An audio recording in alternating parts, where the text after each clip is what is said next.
I believe we took it kind of out of order, and again, when I say out of order, they are not by positively is Jefferson. If you are doing a Jefferson question, you should assume that unless you are absolutely in dire straits, you try to work Marbury v. Madison into it. Unless the question specifically says, talk about only foreign policy, Marbury versus Madison is a huge, gigantic, enormous item that you want to talk about. That is my point of the test the other day. There are some items that you are expected to talk about. You can't avoid. A few years back, the DBQ question was, explain sectional events going into the Civil War. In your DBQ, you guys will be getting one soon, they give you documents. They specifically gave no document about an event known as the Dred Scott case. It was a test. Specifically in the rubric, it mentioned, did students bring up? Did students discuss Dred Scott? If you did not, it was an automatic deduction because it was the largest, biggest item that leads to the problems. They were checking, do the students know that this took place here and this created a major cause and effect? So please understand, folks, just because you have the ability to choose doesn't mean you can completely avoid large items. Barbary Pirates, they are also done, correct? Are. Thank you. Pell-mell, is that done? Yep. In that case, probably what would make the most logical sense is we will do another one of size, and that will be Louisiana Purchase. So here we go.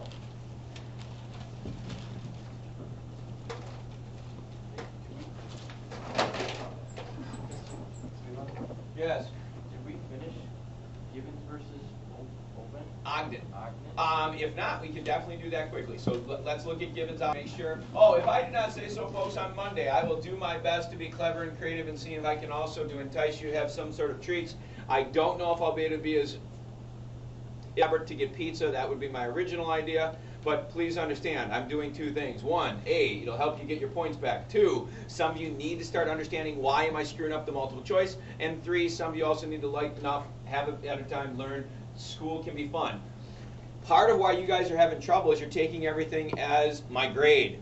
Look at, do I understand the content? Completely different arguments. Gibbons versus Ogden is about steamboat. We reference the name, and folks, the names are the ones that are causing some of you problems in the multiple choice. Fulton and Fitch are the men who kind of are the inventors. They are the men who go hand in hand with steamboat technology. Okay? Eventually, Mr. Fulton sells out his company to the gentleman named Ogden, and Mr. Ogden gets a license from New York to create an exclusive monopoly. What comes next is Mr. Gibbons sets up his company in the state of New Jersey. Is that as far as we got? So ladies and gentlemen, here is the simple controversy. Gibbons versus Ogden is about steamboats. Specifically, it is steamboat trade on the Hudson. For those of you who are trying to really understand what is going on, the key item, and if you need to write it down, is the Erie Canal.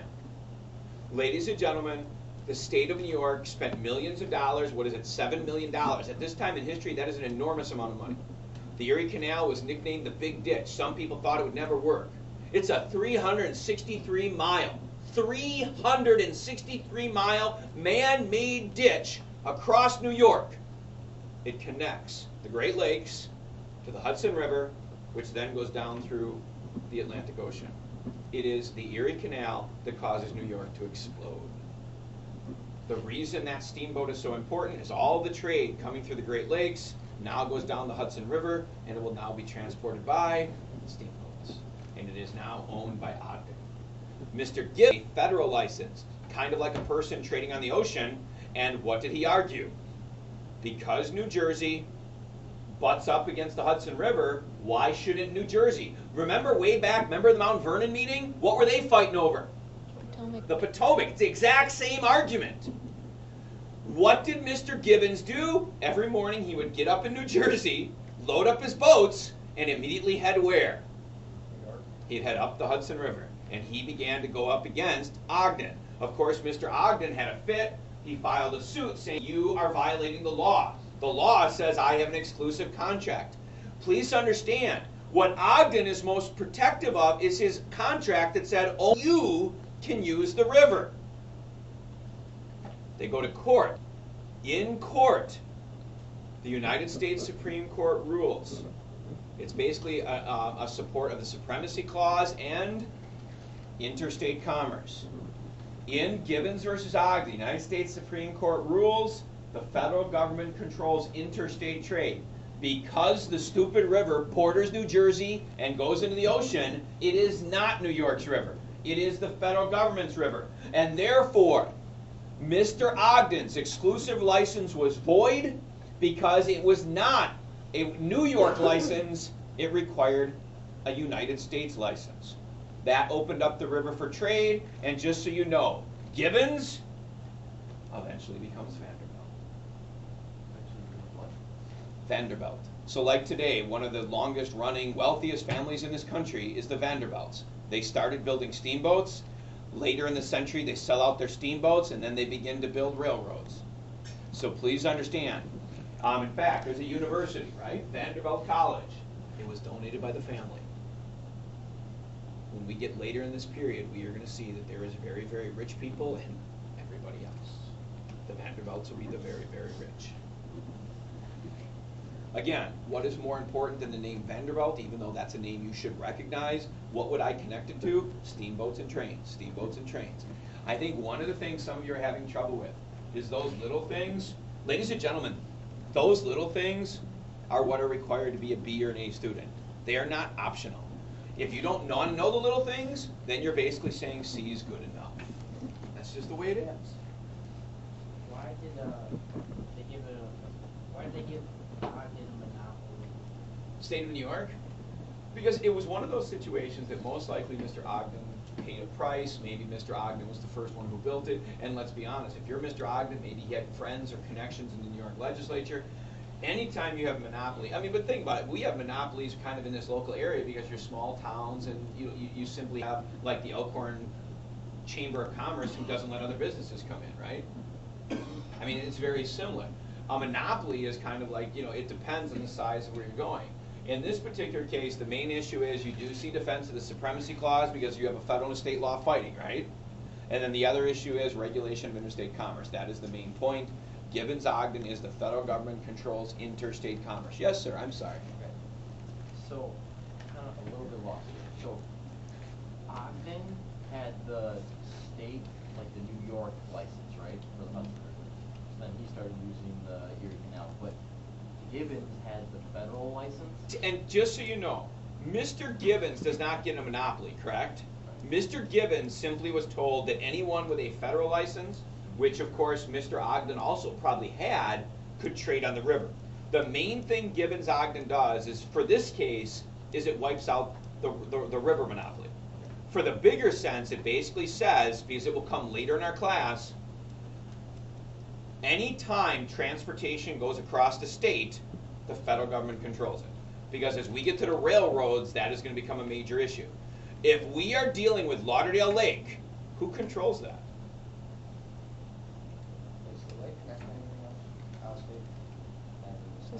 And ladies and gentlemen, just so everybody is clear, sometimes Mr. Cleveland goes too fast, and that's why you guys got to shut me up.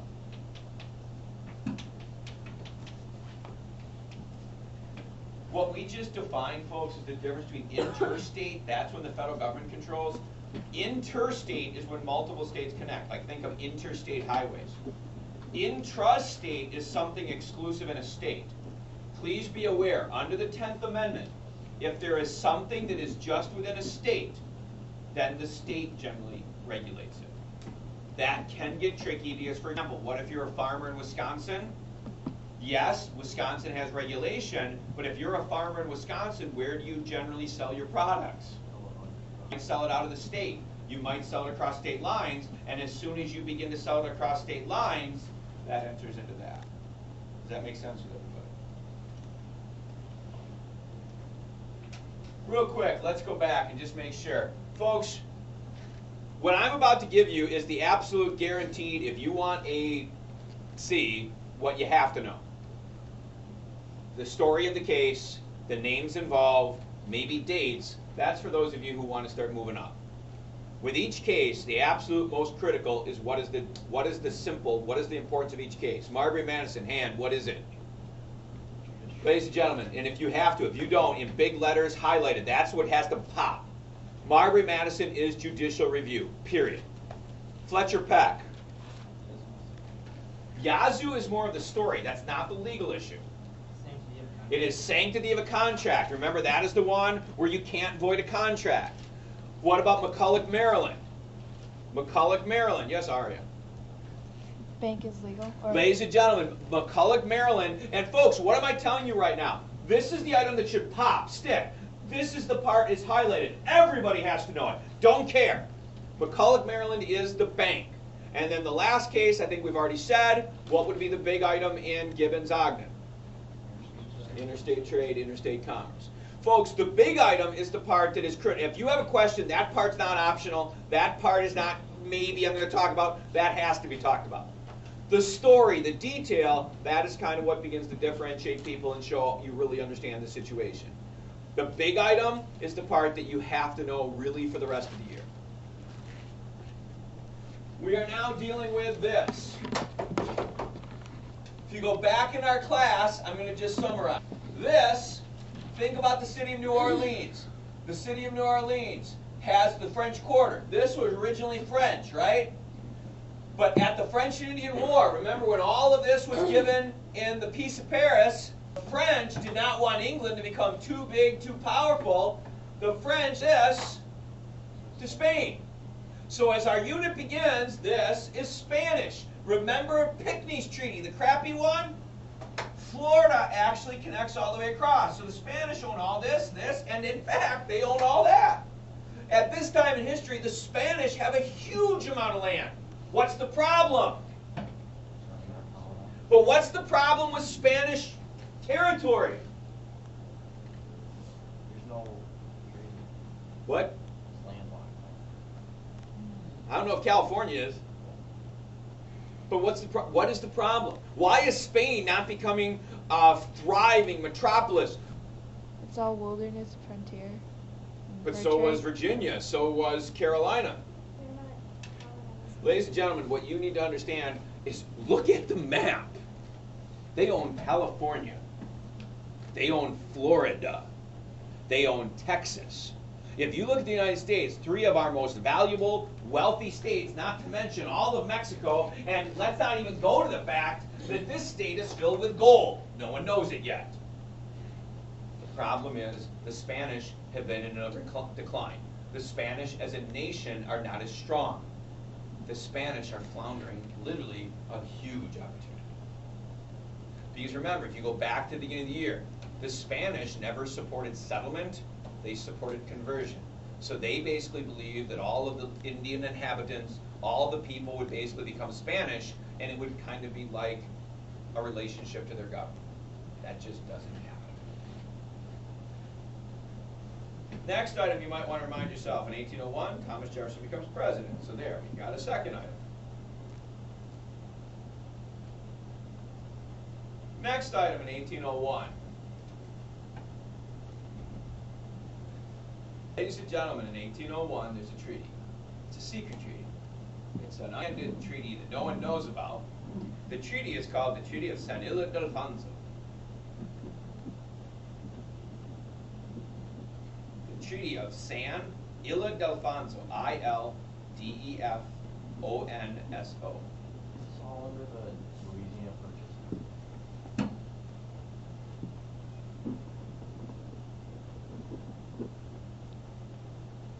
Ladies and gentlemen, what's the biggest thing you need to understand? In 1801, Napoleon Bonaparte has emerged as the military dictator of France. Napoleon Bonaparte has put aside his enemies in France. Napoleon Bonaparte has basically cleaned up France, and Napoleon Bonaparte now wants to take revenge on all those countries that interfered in their revolution. All of those countries that butted in, and all of those countries that interfered. And ladies and gentlemen, for the next 11 years, Napoleon Bonaparte is going to wage war. For the next 11 years, Napoleon Bonaparte is going to go on a rampage across Europe.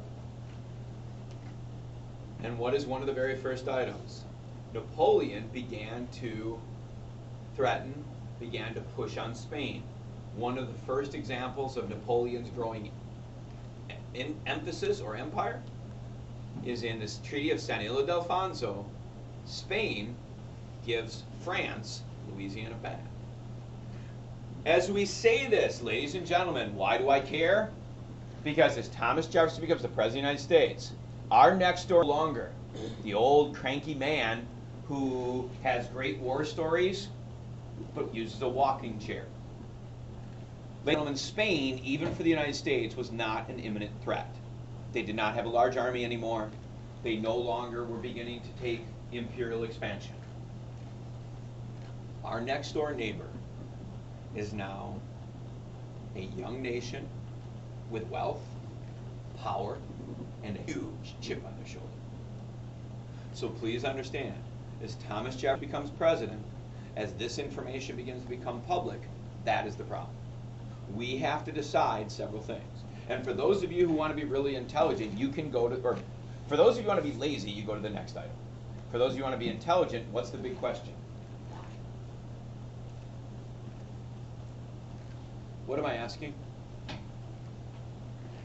What am I asking? Not that.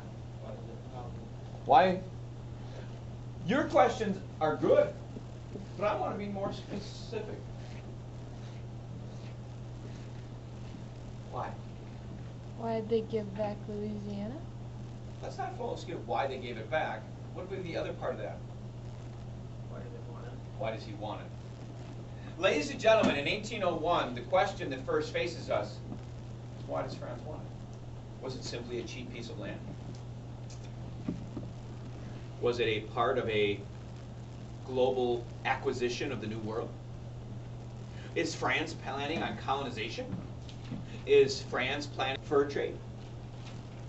Ladies and gentlemen, the question is, why does France want Louisiana? Most of Louisiana is still unexplored. The only thing most people ever cared about was the Mississippi River and New Orleans. Ladies and gentlemen, that leads us to the next point, the next example. For the United States, this is where the controversy comes in.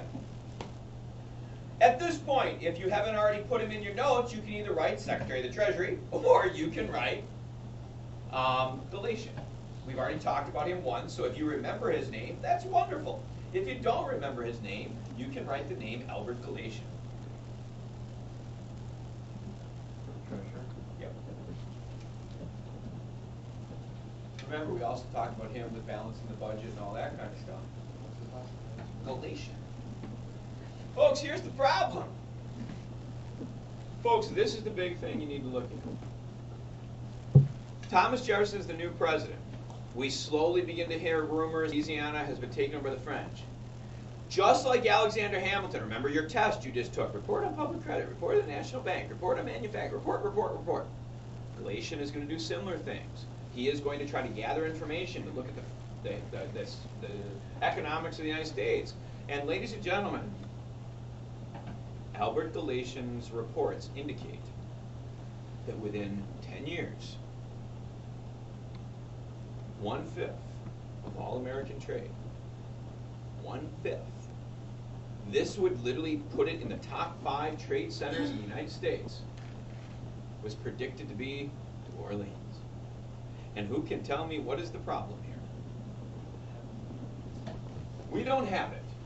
Ladies and gentlemen, according to Albert Galatian, 1/5 of our trade, basically ranking this in the top 5 trading centers of the United States, the most valuable centers to economic safety in the United States. And does this appear to be, would your guess be, this is more of an agricultural center or an industrial center? Agricultural.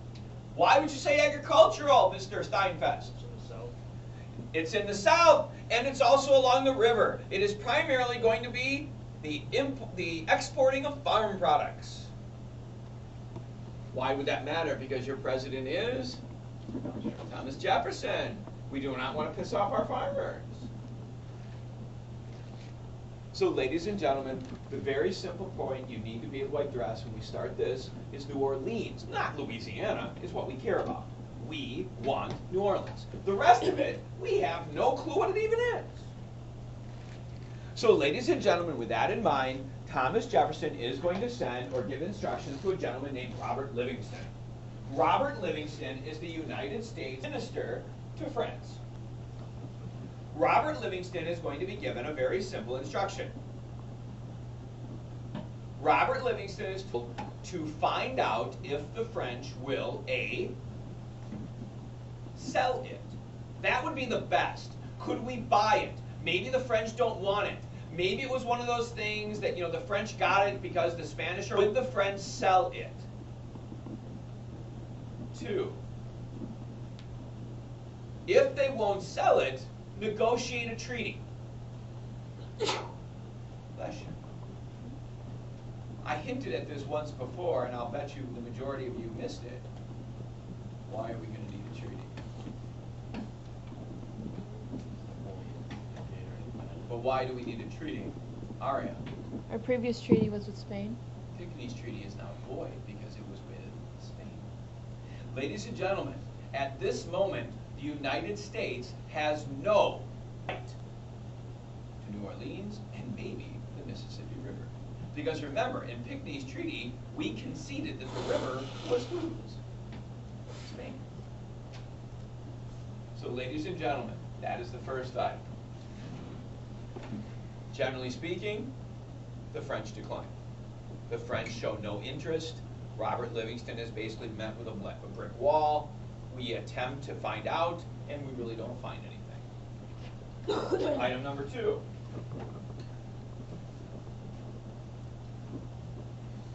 At this point, you can put a star, and you're just going to leave a star. And there's a reason I do it this way. Literally, I want you to put a star in your notes. Next, put October of 1802. Ladies and gentlemen, in October of 1802, the United States is going to realize one of our greatest fears. In October of 1802, word quickly begins to spread.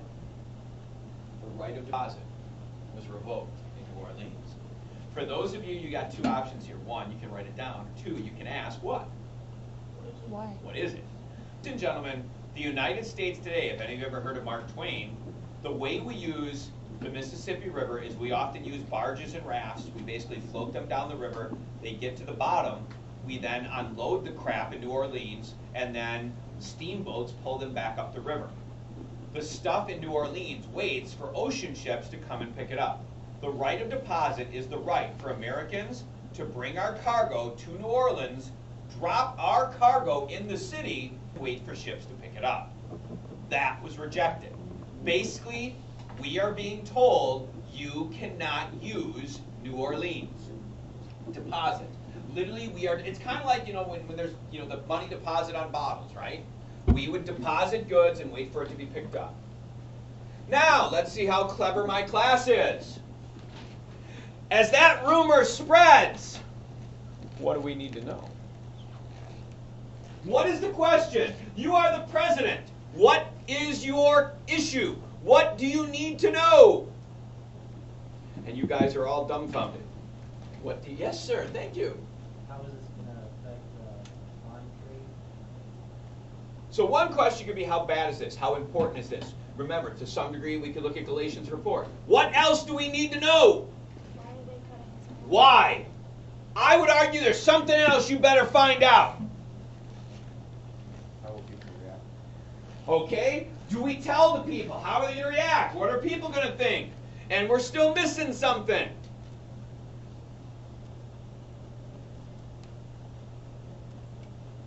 Ladies and gentlemen, technically what just happened? New Orleans closed. New Orleans was closed. Your question is why? You know how there's often questions we're supposed to ask? What if I would say that there's another very common question we better find out? So you're saying why? I think there's something with why. What are we going to do? What? What did you say? Ladies and gentlemen, I think you better find out who gave the order. As I say that, you're like, that's a stupid question. No, it's not. Ladies and gentlemen, let's be realistic. What people are still probably living in New Orleans? Spanish. Spanish. maybe some old French. We do not have telephones. We do not have instant communication. The question is this a decision made by the local New Orleans government, or is this a decision coming from where? Napoleon. Ladies and gentlemen, those are two really different items. One, do we have a small local problem? Two, is Napoleon up to something? Why is it a lot different if this is coming directly from Napoleon himself? That's the whole country. What? That's the whole country of France. It's the whole country, but more importantly, what's the bigger difference? Why do we have to handle this a lot different? This is a military leader. Sure. Because we decided that Spain is going to be attacked by France. Okay. He's more powerful. Okay, we've established Napoleon is stronger. Clearly, if it's coming from Napoleon, he supports it. He's stomping around Europe right now. Ladies and gentlemen, why on earth would a nation revoke the right of deposit from another nation? Why would this be a normal, common thing a country would do? If you're at war. Ladies and gentlemen, Napoleon Bonaparte has made it very clear. His goal is world domination. Is Napoleon Bonaparte cutting off trade to New Orleans is the precursor to the New World. That is not a joke. That is not some game. For those of you who ever watched Bugs Bunny and you see that short little guy in a blue coat and he puts his hand in his pocket and he jumps up and down and screams, that's not Bugs Bunny's cartoon. That is Napoleon. In those cartoons, if you paid attention, Napoleon is often playing with army men. Napoleon is a military tactician. He is planning. He is trying to think. So is this part of some master plan, or is it a misunderstanding? With that, ladies and gentlemen, President Jefferson sends a special emissary to France. This man is given a very specific job. We have a problem, we must resolve the problem, and the special emissary is James Monroe. James Monroe is being sent to France, and make no mistake, this is not like kind of asked, this is not like sort of, hey, what are you doing? Directly. We have a problem, there is a crisis, his job is to resolve. And ladies and gentlemen, 1, 2, 3. James Monroe is given 3 options. They are in a order. On the test, if you screw them up, you don't understand it. You don't get it. President Jefferson tells him, do this. If that fails, do this. And if that fails, you do this. The order is important. Number 1. Yes, sir. So, how are we feeling? Because obviously it doesn't take 2 days, like 7 hours to get to France like it does today. So are we just on edge for all the time? That Months, we're trying to yeah. communicate? For months. We're just hoping that nothing's going to happen. And that's why, remember that with Hamilton, with what part of it is, do you tell the people or not? Because people don't have instant communication. A lot of what they get, the government releases information. Think about it today. I mean, people are being hijacked on airplanes and they're sending out touts. I mean, that's not being recorded by some journalist. People are literally saying instantly. I mean, in the school shootings, we've had students who have sent out messages. Think how different the world is. No, people don't. Option 1, what would be the best case scenario? What would be the way to deal with this? It's a misunderstanding. No, what would be the best way to deal with this problem? What is it? Buy it. Ladies and gentlemen, if we buy it, whose is it? And again, what is it we want to buy? New Orleans. The rest of it, we don't even know what it is. New Orleans. We want that.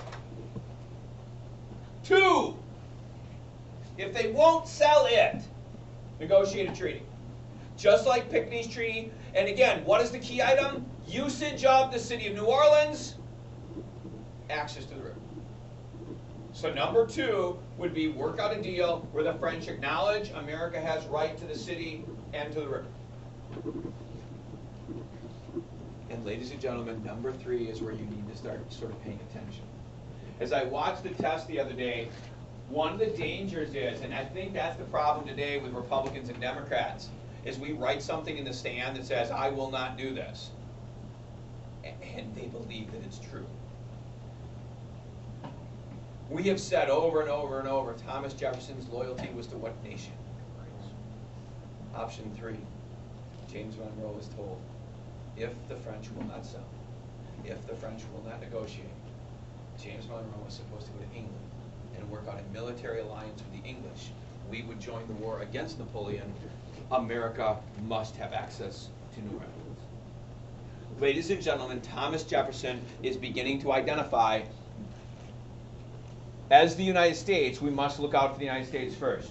New Orleans is vital to the future, the well-being, the growth of this nation. We must have some sort of policy. So is this like one of the first world wars that we're starting to see, or is it still France and England right now? Clearly, it's going to be a world war.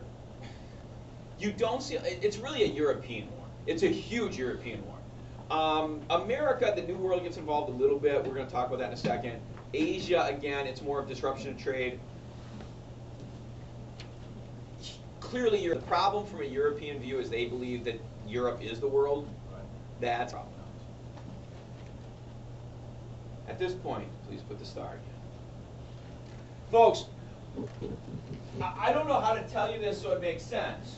At this time, we are going to explain an event. The event took place in 1801. Griffin Sweeney should be given candy. Candy, candy. Here's candy.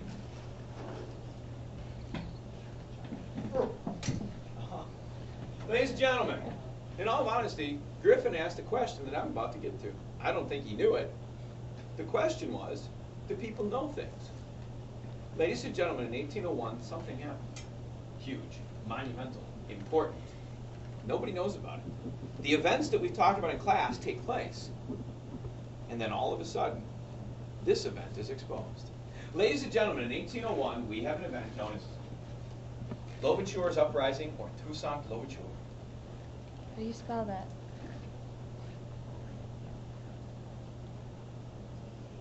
Let's see if I have it.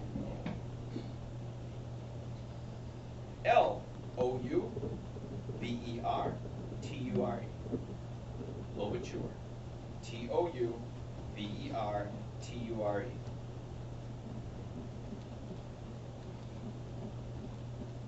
Louverture is a slave. He is a slave on the island of Santo Domingo. If you want, Santo Domingo is a French sugarcane island. Remember how we talked about, like, after the French Indian War, the French were able to keep some of the fur trading land.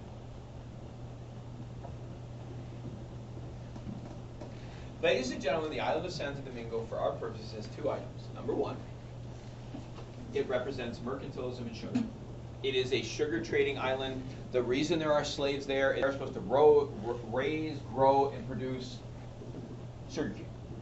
Number two, Napoleon Bonaparte is actually a very good man. Napoleon Bonaparte in Europe has built the world's largest army that has ever been seen. However, Napoleon Bonaparte realizes that in order to expand, in order to conquer these far-off lands, maybe he should copy his arch nemesis, his arch rival, his most annoying friend, England. Ladies and gentlemen, Napoleon Bonaparte had begun to build a naval force, a military, on the island of Santo Domingo. In 1801, there was a French army of 20,000 soldiers. And why were there 20,000 soldiers in Santo Domingo? Napoleon Bonaparte was beginning to build an army for the purpose of, therefore, having a navy that would first focus on trade, regulating the Atlantic Ocean, regulating the Gulf of Mexico, very much copy England, control the waterways. And then eventually, why did Napoleon want this huge, enormous piece of land? Napoleon, what? He was going to use this to grow food, to feed armies that would eventually invade. With the Mississippi River, he can go up and get access to the interior. With his navy, he can get access to the coast. Ladies and gentlemen, what is it you want to know? The island of Santo Domingo represents two things. One is the sugarcane, the importance of, again, mercantilism. Two, we see that Napoleon has envisions for a true world empire. Under this, Griffin is once again right. The idea would be more of a world war. Something will happen. A few minutes ago, I brought up Bugs Bunny. If any of you get a chance, go home, go YouTube, type in Looney Tunes, Napoleon. You'll see what I'm talking about. Ladies and gentlemen, Toussaint Louverture starts a slave revolt. He doesn't like his conditions. He doesn't like the way he's treated. He doesn't like his food. He grabs his pitchfork, he stabs the doctor, and before you know it, hundreds, thousands of slaves begin to revolt. Ladies and gentlemen, before we know it, a slave uprising spreads all the way across the island. Thousands of slaves are revolting, and here's where the problem comes in. During the French Revolution, Napoleon Bonaparte engaged that age-old tradition of anyone who is against me should die. In fact, it was under Napoleon Bonaparte he began to perfect the art of a guillotine. In fact, he came up with an expression, heads will roll. That's what happens when Napoleon is upset. The commander on the island of Santo Domingo is a general by the name of Leclerc. At this moment, you guys can decide, is he an idiot? Is he a coward? As Toussaint Louverture begins his revolt, all Leclerc can think of is heads will roll. Ladies and gentlemen, we will have to finish with Louisiana tomorrow. Please remember, on Monday, that is when I will encourage people to come in and look over their multiple choice. Yes, that is the multiple choice portion.